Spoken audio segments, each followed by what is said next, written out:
Tapi juga demikian juga ketika pemeriksaan ini juga sekali lagi saya sampaikan dari Pak Ahmad Kosinudin ya selaku tim kami itu juga mengatakan ini benar-benar pemeriksaan yang di luar batas gitu loh. Kenapa di luar batas? Ya karena baru pada tahap klarifikasi saja undangan itu sudah sampai saksi itu diperiksa ibu-ibu ini ya Bu Kurnia tuh dari jam 10 pagi sampai jam 11 malam gitu kan. Udah kayak sifatnya udah kayak tersangka saja gitu ya gitu kan. Jadi artinya tidak clear, sedangkan yang pelapornya itu Mbak itu baru melaporkan dan hanya 2 jam kemudian katanya sudah cepat sekali gercep dan belum ada satu saksi pun dari pihak pelapor itu yang diperiksa.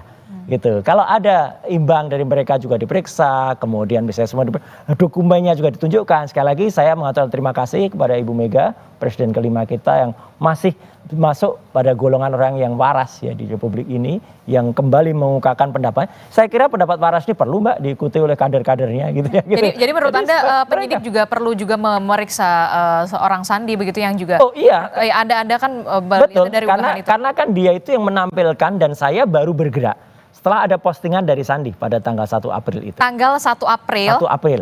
Itu dia posting itu di X. Di X? Di Twitter.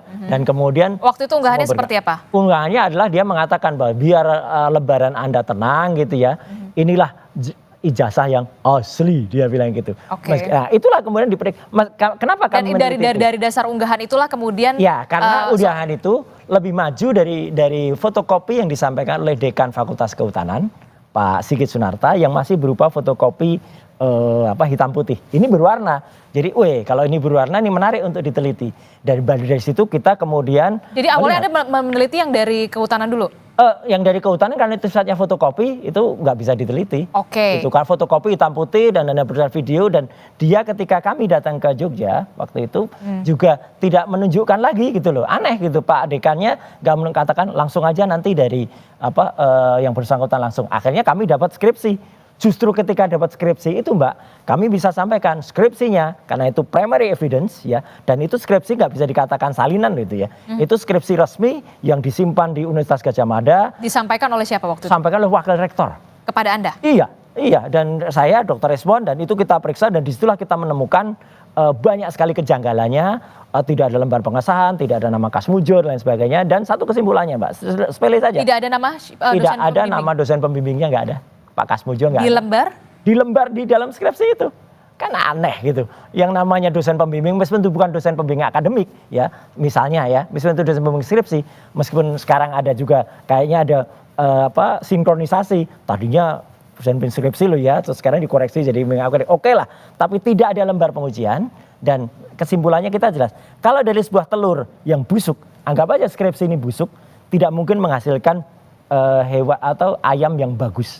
Jadi nggak mungkin ada ijazah yang bagus, ijazah yang benar kalau dari skripsinya seperti ini. Kalau nanti misalnya ijazahnya itu dinyatakan otentik gitu, atau misalnya dia asli gitu ya, skripsinya kayak gini kok bisa ijazah asli? Biar masyarakat yang menilai. Apa langkah yang akan Anda lakukan selanjutnya? Ketika memang nanti memang pihak kepolisian mengatakan ini otentik. Kalau otentik kita lihat dulu keterangannya. Saya tadi sampaikan kan, detailnya seperti apa.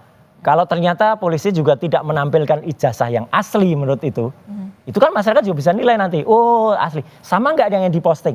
Ternyata kalau sama, ya berarti kami juga menganalisis subjek yang sama gitu. Tapi kalau ternyata itu beda, nah ini masuk ke pasal 32 atau 35, ada seseorang yang namanya Sandi itu ya, itu yang kemudian sempat memposting sesuatu yang dianggap asli padahal tidak asli. Masuklah itu harusnya dia yang kena pasal 32 dan 35 Undang-Undang ITE. Gimana Prof Hipnu? Anda melihatnya dengan penjelasan ini agak sedikit kompleks ya?